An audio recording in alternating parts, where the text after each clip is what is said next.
everybody. Thank you for tuning in to the GSMC Hoops and Heels Women's Sports Podcast brought to you by the GSMC Sports Network. My name is Samantha Genzer, and I'm going to be your host for you guys.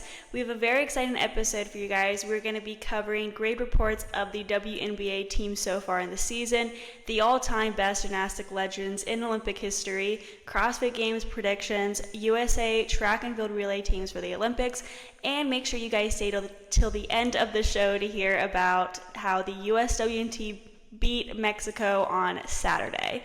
Before we begin, I wanted to ask you guys to like and follow the show and to become a part of our show to tip and donate using the link gsmcspodcast.net. Also, we do get a lot of questions that come in from viewers during the show, so to ensure that your questions and comments get read on the air, I ask that you use the link gsmcspodcast.net. This puts your questions and comments at the top of the list so that I see them, and of course, it also really helps the show. Again, the link is gsmcspodcast.net. Now, before we get started, I have one last thing to say. I wanted to announce that this is my last show with the GSMC Sports Network. I had a lot of fun making these videos, and I appreciate those that watch these episodes. Now, let's get started. I hope you guys enjoy today's content. Okay, so let me get started with our first segment. We're going to be grading the WNBA team. Summer is almost over, so I'm getting back in that school mode, school mind. And because of that, I wanted to give teams grades instead of ranking them. We have a lot of teams to get through, so let's just get started. So let's start with the Dallas Wings, and I'm unfortunately giving this team an F. It hurts my heart to say that. It literally wants to make me cry. They literally have 5 wins and 19 losses, so I feel like it makes sense for them to be graded an F. I mean, like, their record kind of justifies that. I feel like they're the last in the league in standings, and I don't think they are going to be able to climb the ranks unless some other team just completely collapses. Arika Ungabowale leads the Wings, and sometimes, and I'm emphasizing sometimes because this isn't all the time, the only way the Wings are able to stay in the game is because of Ungabowale's shooting. The team struggles with consistency and poor shooting averages. Recent games have highlighted their issues, such as a 104-85 loss to the Las Vegas Aces and a 95-71 defeat by the Seattle Storm. The team's defense has been a significant weakness, allowing opponents to score heavily, and I think that's where most of their issues start from, is their defense. Because they do have good scorers on the team. You can't argue that they don't. But I think the defense is where they struggle the most at this point. And then next, I graded the Atlanta Dream a D. They've won 7 games and lost 16. This grade is mainly due to their inconsistent play and below average statistics. Despite a pretty promising start with the win over the Los Angeles Sparks, the Dream have struggled significantly since.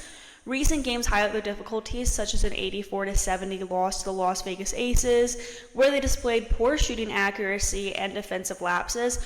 Their overall field goal percentage is low, and they have issues with turnovers and personal fouls, which have cost them crucial games. Next, I gave the Los Angeles Sparks a C+. This one also hurts my heart too. They just have been having a really disappointing season, in my opinion. Unfortunate things have happened, like Cameron Brink getting an injury. It's just unfortunate. They have 6 wins and 17 losses, and I mean, while they have had some unfortunate losses, they have managed to get some notable victories, such as their 98-93 win over the Las Vegas Aces. However, recent losses like the 84-79 defeat to the Seattle Storm and an 85-78 loss to the Phoenix Mercury highlights their struggles. The Sparks have shown flashes of strong play, but need to improve their consistency and defensive efforts to climb the standings.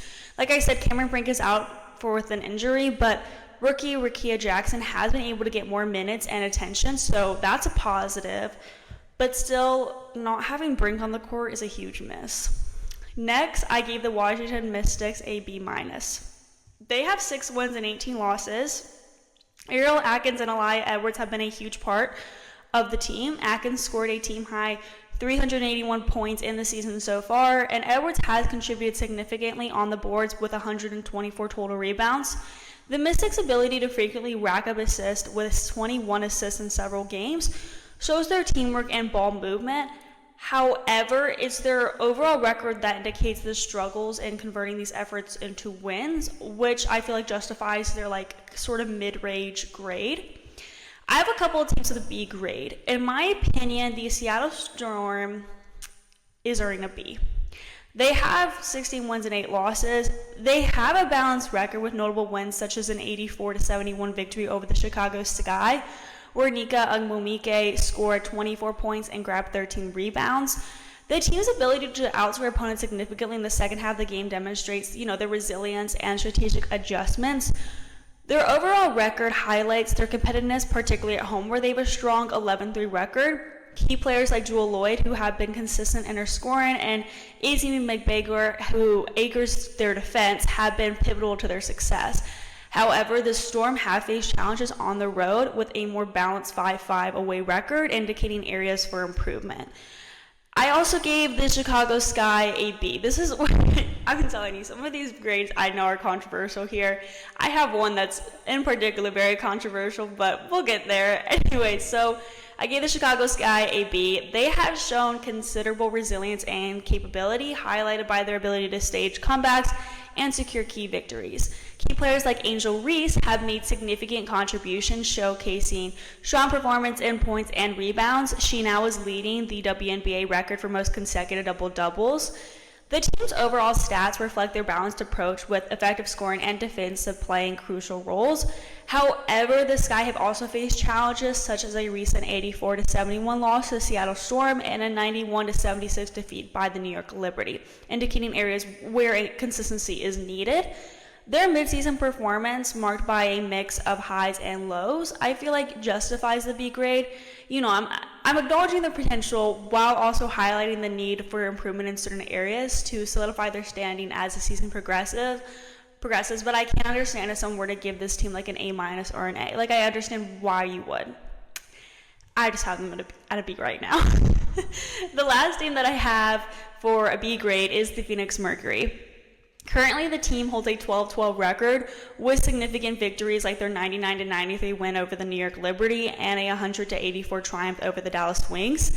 Key players like Brittany Griner and Diana Taurasi have been instrumental in their success, with Griner contributing significantly in points and rebounds. Also, Natasha Cloud and Kalia Copper have been vital in both scoring and defensive plays. The Mercury's home performance has been particularly strong with an 8-4 record, indicating their dominance on their home court. However, the team has faced inconsistencies, particularly on the road, where they have a 4-8 record. Their ability to maintain a balanced record despite these challenges shows resilience, but also points to areas needed improvement for a higher grade. Next up, okay, this is where it's controversial. I gave the Indiana Fever a B+. This might be biased. This is completely biased because I am a huge Caitlin Clark fan. I'm sorry, but I am biased, I guess. But I'm just very much proud and shocked to see how far this team has come. The team's improvement over the season is the main reason why I gave them this grade. Yes, now I'm repeating this information to myself again. I'm wait, I probably should have given them a B and Chicago Sky a B+, and Seattle Storm a B. I probably would have changed the grades in the second right now, but I'm sticking with this. I'm confident in the grades I've given these teams. Anyway, so I'm just very much impressed with how far this team has come this season. I feel like they've improved tremendously. They have 11 wins and 14 losses so far. The team has shown strong offensive and defensive efforts, particularly highlighted by victories such as their 95-86 win over the Phoenix Mercury and an 83-78 triumph over the New York Liberty. They are able to beat some of the best teams, and I'm hoping that they can continue doing so in the rest of the season. Key players like Caitlin Clark have been instrumental, with Clark leading in scoring and showcasing her versatility on the court. Also, Aliyah Boston has been a stand-up player on the team as well. Okay, so I also gave the Las Vegas Aces a B+ because they have improved tremendously as well over the season, but I feel like we were all disappointed in them at the beginning of the season. So I would love to give them an A-, but I don't feel like they deserve that right now just because they didn't really play to the expectations in the beginning of the season. I try not to be mean, but anyway, they had a very rough start. The Aces have a solid record now, though, with notable wins such as the 104-85 victory over the Dallas Wings, where Asia Wilson scored 28 points and grabbed 10 rebounds, setting a new franchise scoring record. Other key players like Kelsey Plum and Jackie Young have also consistently contributed, with Plum scoring 23 points in the same game and Young adding 18 points. Despite their strong performance, the Aces have faced some challenges, like I said, including losses such as a 98-93 defeat by the Los Angeles Sparks, which that one was a surprise. No one, maybe not no one, but I really did not expect the Los Angeles Sparks to beat Las Vegas Aces. I did not expect that. However, the Las Vegas Aces' ability to bounce back and secure wins, like their 89-77 victory over the Washington Mystics, demonstrates their resilience and competitive edge. Overall, the Las Vegas Aces have shown strong potential and consistent play, justifying their B+ grade in my opinion, but there is still room for improvement to reach the top tier in the league. Moving on to the teams that got an A, I have the Minnesota Lynx with an A grade. They have consistently demonstrated strong play, highlighted by key victories and stand-up performances from their players. For example, their 90-78 win over the Dallas Wings showcased their ability to control games against tough opponents, and their 82-67 victory over the Los Angeles Sparks further solidified their dominance this season. Key players such as Nafisa Collier and Kayla McBride have been pivotal to their success. Collier, with her leadership and scoring prowess, has been a driving force, while McBride has consistently contributed with high-scoring games. Additionally, the emergence of young talents like Elisa Pilley has provided the Lynx with a balanced and dynamic roster. The Lynx' ability to maintain a high level of play throughout the season, their strong defensive strategies, and effective team chemistry have all contributed to their top-tier performance. Their impressive 26th season under head coach Cheryl Reeve has been marked by strategic excellence and consistent execution. I'm really impressed with this team, especially because I did not expect them to be this good this season. Not in a mean way, just like I really thought the Las Vegas Aces would seem better than them this season, but I really feel like the Lynx have been looking a lot better than that team, to be honest. Okay, moving on, I also gave the Connecticut Sun an A. They have won 18 games and lost 5 so far. The Sun's roster has been performing exceptionally well, with Alyssa Thomas achieving her 10th regular season triple-double, sealing a 78-74 win against the Atlanta Dream. Under the leadership of head coach Stephanie White, the Sun have maintained a strong presence both offensively and defensively. Their ability to execute game strategies effectively and the depth of the roster have played crucial roles in their top-tier performance.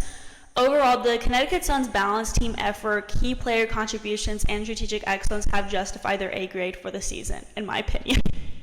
Lastly, I gave the New York Liberty an A+. With a strong record of 24, the Liberty have shown consistent excellence both at home and on the road. Key victories such as their 102-66 win against the Indiana Fever and a narrow 71-68 triumph over the Connecticut Sun highlights their competitive edge and ability to perform under pressure.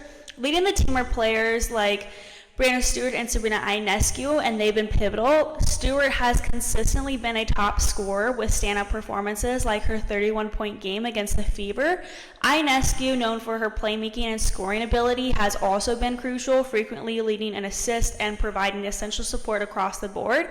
The team's balanced roster, featuring strong contributions from players like Jonquel Jones and Courtney Vandersloot, has ensured depth and resilience through their campaign. They are leading the WNBA right now in standing, so I feel it is fair to give them an A+ about midway through the season. Like, I feel like this is just like fair to do. I don't know.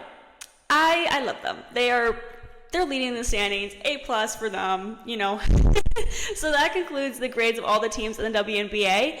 We are now going to move into the next segment where we talk about the best all-time gymnastics stars in Olympic history. This is going to be a fun segment, so I recommend sticking around. Before we get into that, we're going to be taking a very short break, so I will see you guys very soon.